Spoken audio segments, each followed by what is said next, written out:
Halo semuanya, kembali lagi di podcast Talking with HMA. Duduk manis, nonton sampai habis, karena di sini banyak ngobrol makin produktif. Perkenalkan, saya Gisti dan Filda, selaku host yang akan menemani kalian pada episode kali ini. Untuk narasumber kali ini ada siapa nih kak? Pokoknya narasumbernya ini gak kalah keren deh sama narasumber sebelumnya. Pokoknya teman-teman harus nonton sampai habis, karena bakal banyak memotivasi kalian semua nih. Wah, keren banget kak. Langsung kita perkenalkan aja kali ya. Langsung kita perkenalkan narasumber kita kali ini, Ismi Rayanti. Yeay! Halo. Halo Ismi, senang banget nih bisa hadir di podcast kali ini. Boleh dong perkenalkan dirinya dulu. Halo semuanya, nama aku Ismi Rayanti. Aku sekarang kuliah di Universitas Papua jurusan akuntansi. Oke, boleh tahu gak nih kak sosmed kakak sekarang? Sosmed aku IG-nya Ismi Rayanti Aniska. Beda Twitter ini? Twitter nggak ada. Facebook? Nggak ada. Oke. Boleh dong kita nanya-nanya nih. Boleh. Boleh banget. Iya boleh. Boleh nggak cerita sedikit ya tentang kakak dan latar belakang kakak? Gimana sekolah mungkin dulunya? Oke. Jadi perkenalkan lagi nama aku Ismi Rayanti. Aku jurusan akuntansi semester 4 di Universitas Pakuan. Aku lulusan SMA Fatomega Bandung. Oke, jadi apa sih yang inspirasi kakak nih buat terjun di dunia literasi ya? Kalau dengar-dengar kayak ini Iya. sangat tertarik banget Betul, dengan betul. literasi. Yang menginspirasi aku ya awalnya itu karena di lingkungan aku, khususnya di masyarakat aku itu, anak kecilnya itu kebanyakan pada belum bisa baca gitu.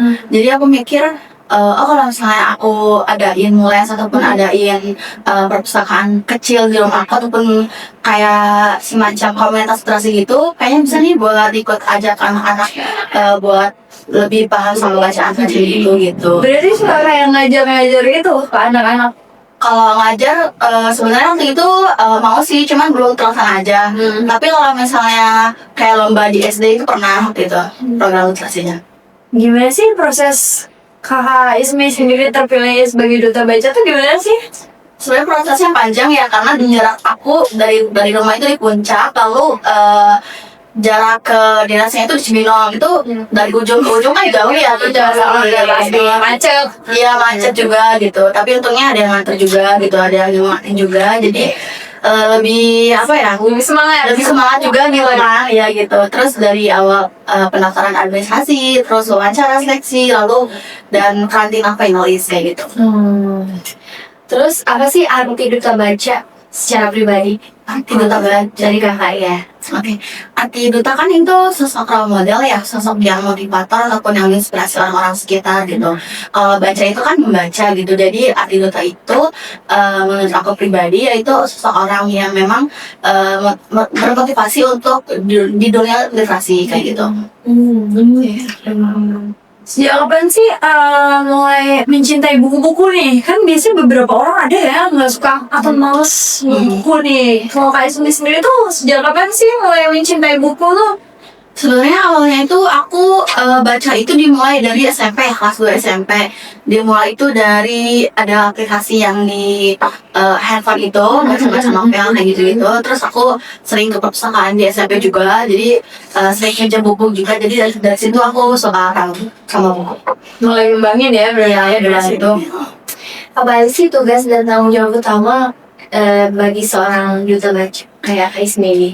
Oke, tugas utamanya itu sebagai menginspirasi yang tadi juga, terus mendongkrak akal literasi juga, terus sebagai agen perubahan juga buat masyarakat sekitar. Kalau misalnya literasi itu harus ditingkatkan kembali gitu. Terus tantangan terbesar kayak misalnya di dalam duta bacaan itu apa sih? tantangan terbesarnya yang pertama itu jarak sih, sama jadwal kegiatan juga gitu. Kadang ada undangan ataupun ada kegiatan event komunitas literasi gitu. Bentrok dengan tugas kuliah, dengan jadwal kuliah kayak gitu. Terus jarak yang memang jauh, akunya di puncak, terus ada kegiatan di Cilengsi gitu misalnya gitu. Jaraknya susah Tapi sih. tetap aktif kayak gitu. Tetap aktif diusahain sesuai dengan jadwal juga gitu. Kan tadi tuh kakak mention kalau misalkan bentrok ya jualan gitu kakak tuh banyak. Itu gimana sih cara buat ngebagi waktunya nge-handle itu gitu? Kalau ngebagi waktunya sih sama pakai skala prioritas ya. Misal kalau misalnya emang lebih utamain kuliah, utamain kuliah dulu. Tapi kalau lagi libur terus banyak undangan ya berarti ke duta baca seperti itu. Bagaimana Kak Ivy sendiri menyesuaikan pendekatan literasi untuk berbagai usia dan mobilitas nih? Kayak misalnya kan pasti ada yang lebih tua, ada yang lebih muda gitu ya. Iya betul.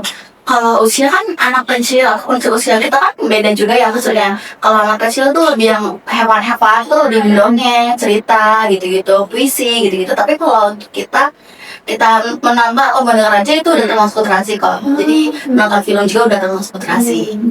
Menurut Kak Ismi nih, gimana sih kondisi di Indonesia sekarang tuh literasinya tuh gimana? Kan sedangkan banyak juga kan kayak ada yang suka, ada yang enggak. Menurut kakaknya gimana?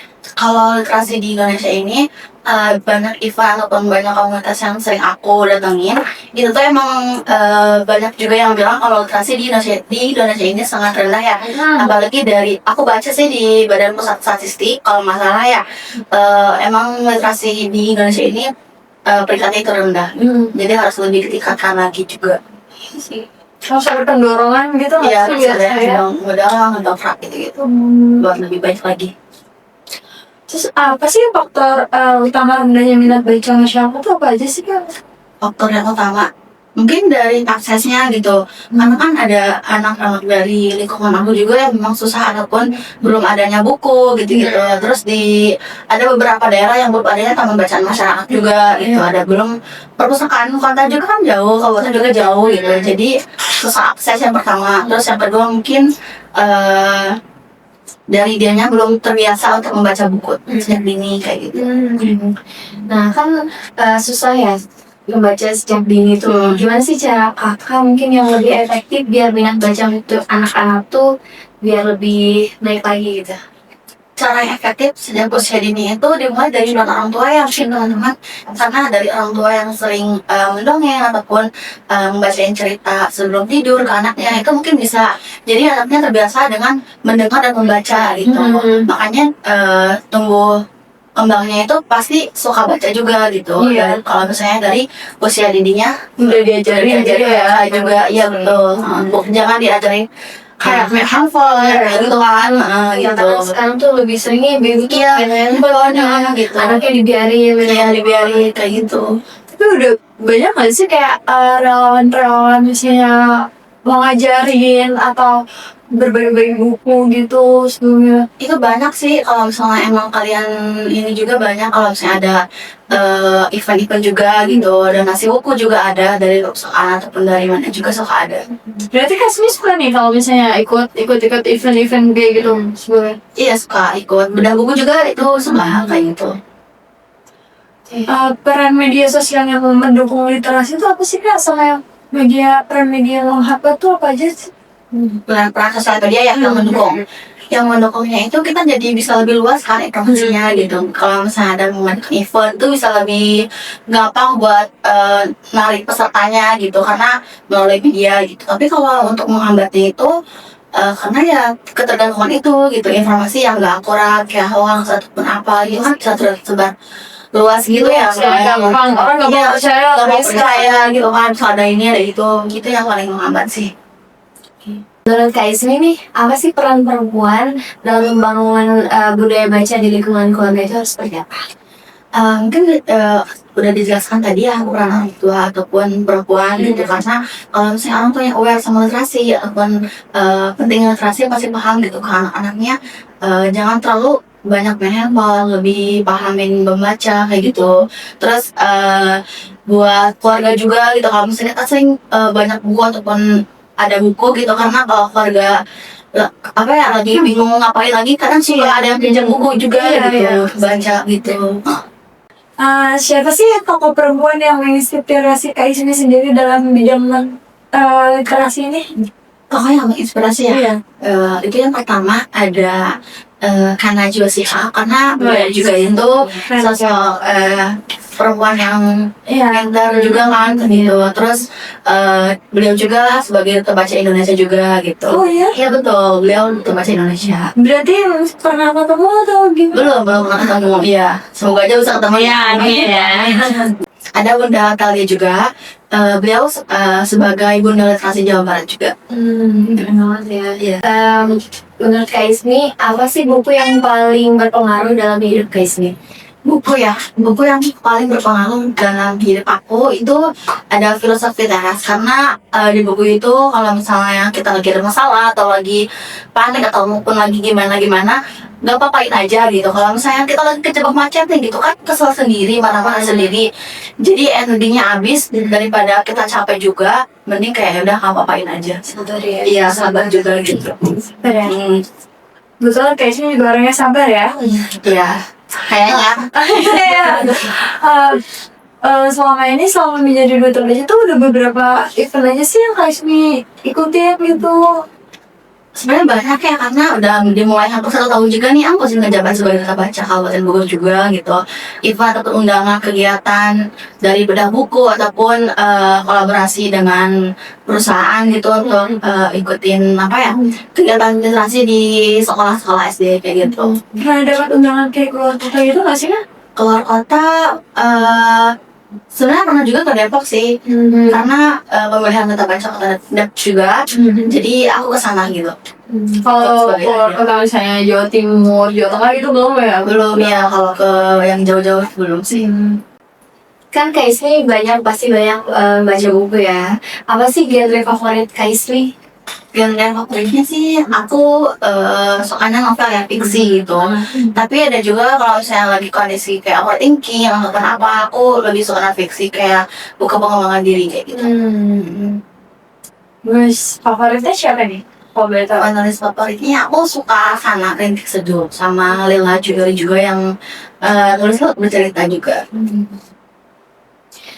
Kak Ismi pernah gak sih nulis atau pengen nulis buku sendiri gitu? Atau emang udah punya? Aku pernah nulis di salah satu aplikasi gitu, cuman emang kehabisan ide dan bingung gimana lagi, jadi nggak aku lanjutin gitu. Tapi pengen lagi sih punya buku ataupun nulis lagi gitu. Kalau sama ini nih, momen paling berkesan di duta baca Kak Ismi itu apa sih? Momen paling pas Iya. mungkin bisa menebarkan kebaikan juga gitu ya. Kayak anak-anak tuh senang gitu kalau misalnya ada literasi, ada membaca gitu-gitu. Itu sih paling. Tapi ada gak sih kayak anak yang ngeselin gitu? Iya, itu ada juga sih. Banyak ya? Ya, Soalnya anak kecil gitu banyak iya, kan? anak kecil juga gitu. Ya emang nggak bisa dibilang wajar ya anak kecil gitu. Oke, menurut Kak Ismi nih, apa sih harapan terhadap generasi muda sekarang nih terkait kebiasaan membaca? Harapannya mungkin bisa lebih ditingkatkan lagi ya, terus bisa lebih paham lagi gitu, bisa bisa diolah lagi gitu informasi yang akurat ataupun yang nggak akuratnya kayak gitu sih. Pernah nggak kayak teman-teman sekelas gitu misalnya nanya tentang seputar duta baca atau misalnya Kak Ismi ngajak nih teman-teman sekelas Kak Ismi di akuntansi buat ayo belajar baca atau lebih ditingkatin lagi literasinya atau gimana gitu? Pernah sih, kayak misal ada yang nanya juga gitu pernah, terus ada yang ngajak juga minimal literasi guys kayak gitu, pernah sih kalau misalnya kayak gitu. Tapi belum yang kayak ayo gabung event ini gitu, belum sih kalau kayak gitu. Mimpi-mimpi terbesar Kak Ismi ini apa sebagai duta baca nih? Mimpinya aku pengen ada TBM di desa aku yang pertama Taman Bacaan Masyarakat gitu, karena biar anak kecilnya itu nggak main handphone dan nggak main kemana-mana terus gitu. Ya kan ada di dekat sini juga gitu ya, ada perusahaan gitu maksudnya. Terus anak kecilnya juga sering datang ke perusahaan itu gitu, kayak ada mendongeng atau baca buku kayak itu kan seru ya gitu ya liatnya gitu. Jadi pengen ada TBM sih di desa aku. Semoga cepat lanjut ya harapannya. Oke. Apa sih pesan Kak Ismi nih buat para pendengar yang mungkin belum suka membaca? Kesannya kalian kalau misalnya emang baca kan nggak bisa dipaksa ya.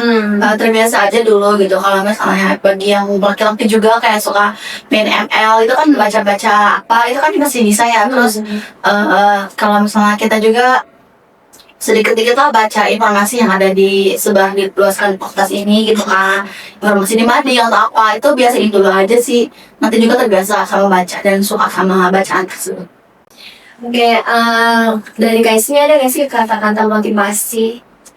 Kata-kata motivasi gitu ya, nggak apa-apa kalau misalnya kalian capek, kalau misalnya kalian lagi kurang motivasi atau apa, istirahat dulu sejenak. Nanti kalau misalnya udah semangat lagi, kalian lari lagi, kalian maju lagi, karena semuanya sebenarnya bisa digapai, tapi nggak semuanya juga bisa digapai gitu. Oke. Ini betul. Kak Ismi, gimana nih rasanya jadi narasumber di podcast HMA kali ini?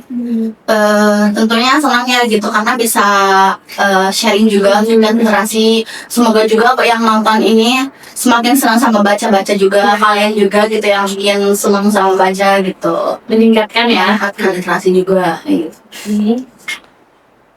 Baik, kita mau mengucapkan terima kasih banyak banget nih ya buat Kak Ismi yang udah datang ke podcast kali ini. Terima kasih atas waktunya, sehat-sehat selalu dan semangat terus ya Kak. Oke, terima kasih. Sekian podcast dari kami, nantikan episode selanjutnya. Bye-bye!